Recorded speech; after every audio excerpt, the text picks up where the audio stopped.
ಒಂದ್ಸಲ ಈ ಹೊಸ ರೀತಿಯಲ್ಲಿ ಆಲೂ ಮಟರ್ ಸಬ್ಜಿಯನ್ನು ಮಾಡಿ ನೋಡಿ. ಎಲ್ಲರೂ ಮಟರ್ ಪನ್ನೀರನ್ನು ಮರೆತು ಬಿಡ್ತಾರೆ. ಹಾಯ್ ನಮಸ್ಕಾರ ಎಲ್ಲರಿಗೂ, ವೆಲ್ಕಮ್ ಟು ಮೈ ಚಾನಲ್. ನನ್ನ ಚಾನಲನ್ನು ಯಾರು ಹೊಸದಾಗಿ ನೋಡ್ತಾ ಇದ್ದೀರಾ ಪ್ಲೀಸ್ ಚಾನಲನ್ನು ಸಬ್ಸ್ಕ್ರೈಬ್ ಮಾಡ್ಕೊಳ್ಳಿ. ಎಲ್ಲರ ಫೇವ್ರೇಟ್ ಆದಂಥ ಆಲೂ ಮಟರ್ ಸಬ್ಜಿಯನ್ನು ಈಸಿಯಾಗಿ ಕಡಿಮೆ ಮಸಾಲೆಯಿಂದ ರೆಡಿ ಮಾಡ್ಕೊಳ್ಬೋದು. ರೆಸ್ಟೋರೆಂಟ್ ಮತ್ತು ಹೋಟೆಲ್ಗಳಲ್ಲಿ ಮಾಡುವಂತಹ ಆಲೂ ಮಟರ್ ಸಬ್ಜಿಯನ್ನು ಈ ಟ್ರಿಕ್ಕನ್ನು ಯೂಸ್ ಮಾಡಿಬಿಟ್ಟು ಮನೆಯಲ್ಲಿ ನೀವು ಟೇಸ್ಟಿಯಾದಂಥ ಆಲೂ ಮಟರ್ ಸಬ್ಜಿಯನ್ನು ಮಾಡ್ಕೊಳ್ಬೋದು. 1 ಕಪ್ಪಷ್ಟು ಹಸಿ ಬಟಾಣಿಯನ್ನು ತೊಗೊಂಡಿದ್ದೀನಿ. ಫ್ರೆಶ್ ಆಗಿ ಹಸಿ ಬಟಾಣಿ ಸಿಗ್ತಾ ಇದೆ, ಅದಕ್ಕಾಗಿ ಫ್ರೆಶ್ ಆದಂಥ ಬಟಾಣಿಯನ್ನು ತೊಗೊಂಡಿದ್ದೀನಿ. ನಿಮ್ಮ ಹತ್ರ ಸಿಗಲ್ಲ ಅಂದರೆ ನೀವು ಫ್ರೋಝನ್ ಬಟಾಣಿಯನ್ನು ಯೂಸ್ ಮಾಡ್ಕೊಳ್ಬೋದು. 2 ಆಲೂಗಡ್ಡೆಯನ್ನು ಸಿಪ್ಪೆಯನ್ನು ತೆಗೆದುಬಿಟ್ಟು ನೀರೊಳಗೆ ಹಾಕ್ಕೊಂಡಿದ್ದೀನಿ. ಈಗ ಇದನ್ನು ಈ ಥರ ದೊಡ್ಡ ದೊಡ್ಡ ಪೀಸಸಲ್ಲಿ ಕಟ್ ಮಾಡ್ಕೊಂಡಿದ್ದೀನಿ. ಸಣ್ಣ ಪೀಸಸಲ್ಲಿ ಕಟ್ ಮಾಡ್ಕೊಳ್ಬೇಡಿ. ಈ ಥರ ದೊಡ್ಡ ದೊಡ್ಡ ಪೀಸಸಲ್ಲಿದ್ದರೆ ಆಲೂಗಡ್ಡೆ ಮ್ಯಾಶ್ ಆಗೋದಿಲ್ಲ ಮತ್ತು ನೋಡೋದಕ್ಕೂ ಸರಿಯಾಗಿ ಕಾಣುತ್ತೆ. ಈಗ ಒಂದು ಪ್ಯಾನನ್ನು ಬಿಸಿ ಮಾಡಿಬಿಟ್ಟು ಪ್ಯಾನ್ ಬಿಸಿಯಾಗಿದ್ದ ಮೇಲೆ ಇದಕ್ಕೆ ಒಂದು 4 ರಿಂದ 5 ಟೇಬಲ್ ಸ್ಪೂನಷ್ಟು ಎಣ್ಣೆಯನ್ನು ಹಾಕ್ಕೊಂಡಿದ್ದೀನಿ. ನೀವು ಅರ್ಧ ತುಪ್ಪ ಅರ್ಧ ಎಣ್ಣೆನೂ ಹಾಕ್ಕೊಳ್ಬೋದು. ಎಣ್ಣೆ ಬಿಸಿ ಆಗಿದ್ಮೇಲೆ ಇದಕ್ಕೆ ಲವಂಗ, ದಾಲ್ಚೀನಿ, ಇಲಾಯ್ಚಿಯನ್ನು ಹಾಕ್ಕೊಂಡಿದ್ದೀನಿ. ಇದರ ಫ್ಲೇವರ್ ಸರಿಯಾಗಿ ಬರುತ್ತೆ ಅಂತ 1 ಟೇಬಲ್ ಸ್ಪೂನಷ್ಟು ಜೀರಿಗೆಯನ್ನು ಹಾಕ್ಕೊಂಡಿದ್ದೀನಿ. ಜೀರಿಗೆ ಬಿಸಿ ಆಗಿದ್ಮೇಲೆ ಈಗ ನಾನು ಸಣ್ಣ ಕಟ್ ಮಾಡ್ಕೊಂಡಿರುವಂತಹ ಈರುಳ್ಳಿಯನ್ನು ಹಾಕ್ಕೊಂಡಿದ್ದೀನಿ. ಈರುಳ್ಳಿಯನ್ನು ಸ್ವಲ್ಪ ನಾವು ಫ್ರೈ ಮಾಡ್ಕೊಳ್ಬೇಕು. ಇದಕ್ಕೆ ನಾನು ಈಗ ಅಲ್ಲ ಮತ್ತು ಬೆಳ್ಳುಳ್ಳಿಯನ್ನು ಗ್ರೇಟ್ ಮಾಡಿ ಹಾಕ್ಕೊಂಡಿದ್ದೀನಿ. ಈ ಥರ ಹಾಕ್ಕೊಳ್ಳೋದ್ರಿಂದ ಟೇಸ್ಟ್ ಸರಿಯಾಗಿ ಬರುತ್ತೆ.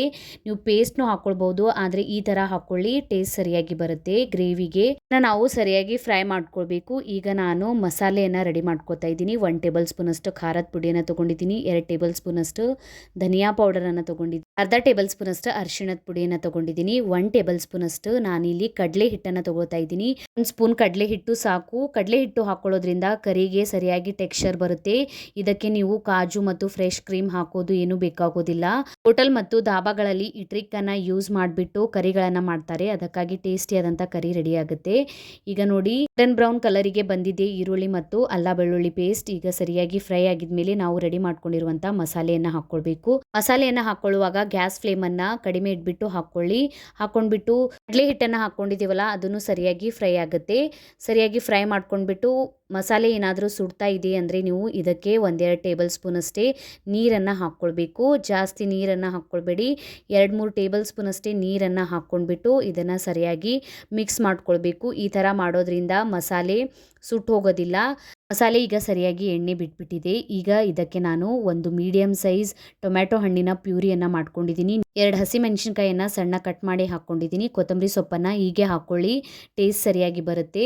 ರುಚಿಗೆ ತಕ್ಕಷ್ಟು ಉಪ್ಪನ್ನು ಹಾಕ್ಕೊಂಡ್ಬಿಟ್ಟು ಈ ಮಸಾಲೆಯನ್ನು ನಾವು 2-3 ನಿಮಿಷ ಫ್ರೈ ಮಾಡ್ಕೊಳ್ಬೇಕು. ಟೊಮ್ಯಾಟೊ ಹಣ್ಣನ್ನು ಸಣ್ಣ ಕಟ್ ಮಾಡಿನೂ ಹಾಕ್ಕೊಳ್ಬೋದು ಅಥವಾ ಪ್ಯೂರಿನೂ ಹಾಕ್ಕೊಳ್ಬೋದು. ಮೊದಲು ಟೊಮ್ಯಾಟೊ ಹಣ್ಣನ್ನು ಹಾಕಿಬಿಟ್ಟು ಈ ಥರ ಹಸಿ ವಾಸನೆ ಹೋಗೋವರೆಗೂ ಇದನ್ನು ಫ್ರೈ ಮಾಡ್ಕೊಳ್ಬೇಕು. ಇದ್ರ ಮೇಲೆ ಒಂದು ಮುಚ್ಚಳನ ಮುಚ್ಚಿಬಿಟ್ಟು ಇದನ್ನು ನಾನು ಎಣ್ಣೆ ಬಿಡುವವರೆಗೂ ಮಸಾಲೆಯನ್ನು ಫ್ರೈ ಮಾಡೋದಕ್ಕೆ ಬಿಡ್ತೀನಿ. ಈ ಥರ ಸರಿಯಾಗಿ ಎಣ್ಣೆ ಬಿಟ್ಕೊಂಡಿದೆ. ಈಗ ಮಸಾಲೆಯನ್ನು ನಾನು ಮಿಕ್ಸ್ ಮಾಡ್ಕೋತಾ ಇದ್ದೀನಿ. ನೋಡಿ ಈ ಥರ ಟೆಕ್ಸ್ಚರ್ನಲ್ಲಿ ನಮ್ಮ ಮಸಾಲೆ ರೆಡಿ ಆಗುತ್ತೆ. ನೀವು ಒಂದ್ಸಲ ಈ ಟ್ರಿಕ್ಕನ್ನು ಯೂಸ್ ಮಾಡಿಬಿಟ್ಟು ಈ ಆಲೂ ಮಟರ್ ಸಬ್ಜಿಯನ್ನು ಮಾಡ್ಕೊಳ್ಳಿ. ನೋಡಿ ಈಗ ಮಸಾಲೆಯನ್ನು ಸರಿಯಾಗಿ ಮಿಕ್ಸ್ ಮಾಡಿಬಿಟ್ಟು ಇದಕ್ಕೆ ನಾನೀಗ ಕಟ್ ಮಾಡ್ಕೊಂಡಿರುವಂಥ ಆಲೂಗಡ್ಡೆಯನ್ನು ನೀರು ತೆಗೆದ್ಬಿಟ್ಟು ಹಾಕ್ಕೋತಾ ಇದ್ದೀನಿ. ಹಸಿ ಬಟಾಣಿಯನ್ನು ಹಾಕ್ಕೋತಾ ಇದ್ದೀನಿ. ಹಾಕ್ಕೊಂಡ್ಬಿಟ್ಟು ಇದನ್ನು ನಾವು ಸ್ವಲ್ಪ ಹುರ್ಕೊಳ್ಬೇಕು 1-2 ನಿಮಿಷ. ಮೊದಲೇ ಬಟಾಣಿ ಮತ್ತು ಆಲೂಗಡ್ಡೆಯನ್ನು ಹಾಕ್ಕೊಂಡ್ರೆ ಬಟಾಣಿ ಕಲರ್ ಹೋಗ್ಬಿಡುತ್ತೆ. ಮಸಾಲೆಗಳನ್ನು ಫ್ರೈ ಮಾಡ್ಕೊಂಡ್ಬಿಟ್ಟು ಆಮೇಲೆ ಆಲೂಗಡ್ಡೆ ಮತ್ತು ಬಟಾಣಿ ಹಾಕೋದ್ರಿಂದ ಸಬ್ಜಿ ತುಂಬ ಟೇಸ್ಟಿಯಾಗಿರುತ್ತೆ. ನೋಡಿ 2-3 ನಿಮಿಷ ಸ್ವಲ್ಪ ನಾನು ಫ್ರೈ ಮಾಡಿದ ಮೇಲೆ ಇದಕ್ಕೆ ನಾನು 1 ಟೇಬಲ್ ಸ್ಪೂನಷ್ಟು ಸಬ್ಜಿ ಮಸಾಲಾನ ಹಾಕ್ಕೋತಾ ಇದ್ದೀನಿ. ನೀವು ಕಿಚನ್ ಕಿಂಗ್ ಮಸಾಲಾನು ಹಾಕ್ಕೊಳ್ಬೋದು. 1 ಟೇಬಲ್ ಸ್ಪೂನಷ್ಟು ಕಸೂರಿ ಮೇಥಿಯನ್ನು ಹಾಕ್ಕೊಂಡಿದ್ದೀನಿ. ಒಂದು ಅರ್ಧ ಟೇಬಲ್ ಸ್ಪೂನಷ್ಟು ಬ್ಲ್ಯಾಕ್ ಸಾಲ್ಟನ್ನು ಹಾಕ್ಕೊಂಡಿದ್ದೀನಿ. ನಾನು ಈಗ ಲಾಸ್ಟಿಗೆ ಹಾಕ್ಕೊಂಡಿರುವಂಥ ಎಲ್ಲ ಮಸಾಲೆಗಳನ್ನು ಸ್ಕಿಪ್ ಮಾಡದೆ ಹಾಕ್ಕೊಳ್ಳಿ, ಸಬ್ಜಿಗೆ ಬೇರೆಯೇ ಟೇಸ್ಟ್ ಕೊಡುತ್ತೆ. ಈಗ ನಾನು ಇದಕ್ಕೆ 1 ಕಪ್ಪಷ್ಟು ಬಿಸಿ ಮಾಡ್ಕೊಂಡಿರುವಂತಹ ನೀರನ್ನು ಹಾಕ್ಕೋತಾ ಇದ್ದೀನಿ. ನೀರನ್ನು ಬಿಸಿ ಮಾಡ್ಕೊಂಡ್ಬಿಟ್ಟೆ ಹಾಕ್ಕೊಳ್ಳಿ. ತಣ್ಣ ನೀರು ಹಾಕ್ಕೊಂಡ್ರೆ ಸಬ್ಜಿ ಟೇಸ್ಟ್ ಹೋಗಿಬಿಡುತ್ತೆ. ನೀರನ್ನು ನಿಮಗೆ ಎಷ್ಟು ಬೇಕು ಅಷ್ಟು ಕಡಿಮೆ ಜಾಸ್ತಿ ಮಾಡ್ಕೊಳ್ಬೋದು. ನಿಮಗೆ ಯಾವ ಥರ ಗ್ರೇವಿ ಬೇಕು ಆ ಥರ ಗ್ರೇವಿಯನ್ನು ನೀವು ಮಾಡ್ಕೊಳ್ಬೋದು. ನೋಡಿ ಈ ಥರ ಮಿಕ್ಸ್ ಮಾಡ್ಕೊಂಡ್ಬಿಟ್ಟು ಈಗ ನಾನು ಇದ್ರ ಮೇಲೆ ಒಂದು ಮುಚ್ಚಳನ ಮುಚ್ಚಿಬಿಟ್ಟು ಸರಿಯಾಗಿ ಆಲೂಗಡ್ಡೆ ಮತ್ತು ಬಟಾಣಿ ಬೇಯೋವರೆಗೂ ಬೇಯಿಸ್ಕೊತಾ ಇದ್ದೀನಿ. ನೀವು ಈ ಸಬ್ಜಿಯನ್ನು ಕುಕ್ಕರ್ನಲ್ಲಿಯೂ ಮಾಡ್ಕೊಳ್ಬೋದು. ತುಂಬ ಈಸಿಯಾಗಿ ಕುಕ್ಕರ್ನಲ್ಲಿಯೂ ರೆಡಿ ಆಗುತ್ತೆ. ಈಗ ನಾನು ಗ್ಯಾಸ್ ಫ್ಲೇಮನ್ನು ಆಫ್ ಮಾಡ್ಕೊಂಡಿದ್ದೀನಿ. ನಮ್ಮ ಆಲೂಗಡ್ಡೆನೂ ಸರಿಯಾಗಿ ಬೆಂದಿದೆ. ಈ ಸಬ್ಜಿಯನ್ನು ನೀವು ಬಿಸಿ ಬಿಸಿ ಅನ್ನದ ಜೊತೆ, ಚಪಾತಿ ಜೊತೆ ಪರೋಟ ಜೊತೆ, ಪೂರಿ ಜೊತೆ, ಎದ್ರ ಜೊತೆನೂ ತಿನ್ಕೊಳ್ಬೋದು. ತುಂಬಾ ಟೇಸ್ಟಿಯಾದಂತಹ ಆಲೂ ಮಟರ್ ಸಬ್ಜಿ ರೆಡಿ ಆಗುತ್ತೆ. ಒಂದ್ಸಲ ಈ ರೀತಿ ಟ್ರೈ ಮಾಡ್ಕೊಳ್ಳಿ. ಮನೆಯಲ್ಲಿರುವಂಥ ಕಡಿಮೆ ಮಸಾಲೆಯಿಂದ ಮತ್ತು ಡೈಲಿ ಮಾಡುವಂತಹ ಅಡುಗೆಯಲ್ಲಿ ಸ್ವಲ್ಪ ವೆರೈಟಿಯಾಗಿ ಮಾಡಿಕೊಂಡ್ರೆ ತುಂಬ ಟೇಸ್ಟಿಯಾದಂತಹ ಕರಿಗಳು ರೆಡಿ ಆಗುತ್ತೆ. ನೋಡಿ, ಆಲೂಗಡ್ಡೆನೂ ಸರಿಯಾಗಿ ಬೆಂದಿದೆ. ಇದನ್ನು ಮಕ್ಕಳು ಹಿಡಿದು ದೊಡ್ಡೋರ ತನಕ ಎಲ್ಲರೂ ಆಲೂಗಡ್ಡೆ ಪಲ್ಯನ ಇಷ್ಟಪಡ್ತಾರೆ. ಒಂದ್ಸಲ ನೀವು ಮನೆಯಲ್ಲಿ ಟ್ರೈ ಮಾಡಿ ಕಮೆಂಟ್ ಒಳಗೆ ತಿಳಿಸಿ ನಿಮಗೆ ವಿಡಿಯೋ ಹೇಗೆ ಅನ್ನಿಸ್ತಂತ. ವಿಡಿಯೋ ಇಷ್ಟ ಆಗಿತ್ತಂದ್ರೆ ಒಂದು ಲೈಕ್ ಮಾಡಿ, ಫ್ಯಾಮಿಲಿ ಮತ್ತು ಫ್ರೆಂಡ್ಸ್ ಜೊತೆ ಶೇರ್ ಮಾಡ್ಕೊಳ್ಳಿ.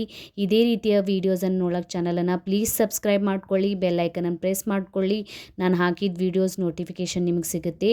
ನಂಗೆ ನೀವು ಇನ್ಸ್ಟಾಗ್ರಾಮ್ ಮತ್ತು ಫೇಸ್ಬುಕ್ ಪೇಜಿಗೂ ಫಾಲೋ ಮಾಡ್ಕೊಳ್ಬೋದು. ನಾನು ಲಿಂಕನ್ನು ನನ್ನ ಡಿಸ್ಕ್ರಿಪ್ಷನ್ ಬಾಕ್ಸ್ನಲ್ಲಿ ಕೊಟ್ಟಿರ್ತೀನಿ. Thank you for watching.